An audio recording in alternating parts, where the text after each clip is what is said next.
네, 이번에는 국내 이슈 살펴보도록 하겠습니다. 함께 분석해 보실 분 모셔보도록 하죠. 아시아경제TV 한치호 논설위원 나와 계십니다. 네, 위원님 안녕하세요. 네, 안녕하십니까. 네, 첫 번째 이슈부터 좀 살펴보도록 하겠습니다. 이 게임 업계의 강자죠. 이 넷마블 게임즈가 블록체인 사업에 진출한다는 소식이 나왔습니다. 그렇죠. 뭐 예전부터 보면 이 게임 분야 자체가 사실 암호화폐 분야에 좀 진출하기 좋다라는 얘기가 많이 나오곤 했죠. 그렇죠.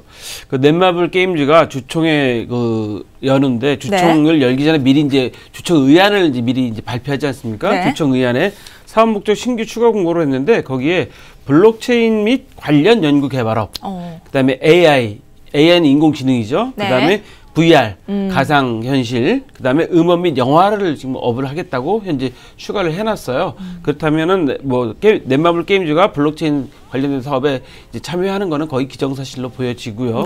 게임의 암호화폐가 가장 유효합니다. 왜냐하면 우리가 게임 머니를 받기도 하고 뭐 게임 머니 사기도 하고 뭐 그런 문제가 그동안 많이 생겼잖아요. 근데 이걸 암호화폐로 하면 범죄가 일어날 가능성이 적어지겠죠. 서로 막 폭력도 있었고 하기 때문에 그래서 아마 넷마블 게임즈가 암호화폐 사업에 참여하게 되면 아마 좀 시장에 좀 판도의 변화가 좀 있지 않을까라는 기대를 해보게 됩니다.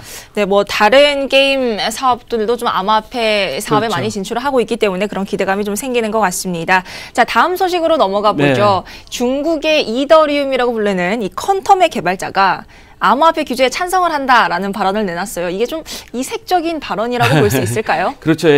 우리나라에 와서 세미나를 하면서 이제 퀀텀의 스텔라 퀀텀 마케팅 총괄이 이제 이야기한 게 현재 암호화폐 시장은 건강하지 않은 시장이다라고 이야기를 했어요. 근데 이거는 이제 어떤 뜻으로 우리가 해석을 하면 되냐면 너무 가격이 급등락하게 되고 보안 문제 뭐 이런 문제가 되니까 뭐 먼저 이야기한 건데 이분도 또 무슨 얘기를 했냐면 중국의 규제는 지나치고 한국은 적당하다. 중국은 완전히 거래소 폐쇄시키고 ICO 못하게 했는데 한국은 그렇지 않아요.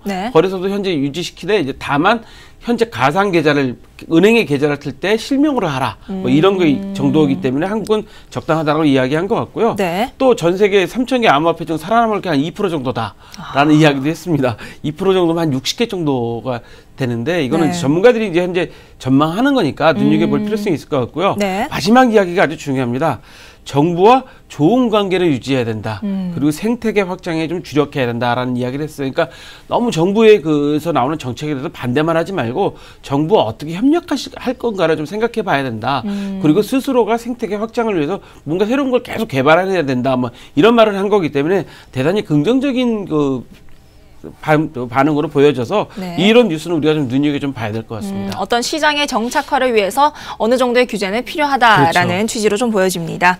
다음 소식 넘어가 보겠습니다. 우리나라 중소기업이 암호화폐 시장의 실시간 거래를 위해서 좀 새로운 기술을 개발했다는 좋은 소식이 있는데 하지만 반면 이 사기 사건은 또 끊이지 않고 있죠. 일단 제가 좀 전에 말씀드린 생태계 확장 주력이라는 그 중국 퀀텀의 스텔라 총괄의 이야기가 있었는데 여기 이제 바로 이런 것 같아요. 우리나라 이제 물리 복제 방지 기능 반도체를 생산하는 기업 ICTK라는 회사에서 요거를 이제 피어체인이나 암호화폐를 해서 요거를 이제 현재 암호화폐를 거래하려면 시간이 걸리니까 오프라인에서 거래하려면 시간이 걸리니까 요거를 생체 시스템에 반도체를 서로 심어가지고 하드웨어적으로 좀 보완을 하자라는 기술을 발표한 겁니다. 그러니까 이게 바로 지금 말씀드린 생태계 확장을 하기 위해서 자꾸 기술 개발을 하는 그런 모양을 보이기 때문에 상당히 좋은 것 같고요.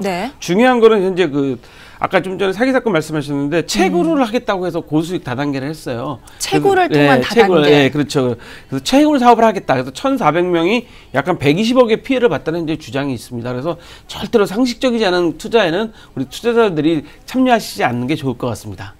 네, 알겠습니다. 아무래도 이 또한 암호화폐 시장의 좀 정상화 과정이 아닐까 하는 생각이 듭니다. 자, 마지막 질문 드려볼게요. 중국의 인민은행장이죠. 이분이 이 암호화폐를 신중하게 투자를 하되 일확천금의 꿈을 꿔서는 안 된다라는 얘기를 했습니다. 이 행간을 잘 살펴보면 좀 신중하게 검토를 해라라는 느낌이 좀 들어가는 것 같죠? 저는 이 뉴스를 보면서 중국도 조금 있으면 어떤 대책을 내놓고 이제 거래를 이제 시킬 거라는 그 뉴스를 읽었는데 중국의 인민은행장 저우샤오천 행장이 기존 금융 질서와 충돌하지 않아야 한다는 이야기를 했어요. 그러면서 하신 말씀이 뭐냐면 새로운 기술 발전이 금융 질서에 변화를 준다면 신중하게 연구 검토해야 된다는 말을 했습니다. 이 이야기는 결국 기존 금융 질서를 깨트리지 않는 범위 내에서 새로운 금융 기술이 들어오면 이거는 받아들여야 된다는 뜻으로 받아들일 수 있거든요. 이 이야기를 전국 인민대회에서도 이야기를 했기 때문에 중국도 조만간 이 암호화폐에 대한 거래를 좀 재개하지 않을까라는 기대를 가져봅니다. 네, 뭐 오늘 여러 가지에 대해서 한치호 논설위원과 함께 또 얘기 나눠봤습니다.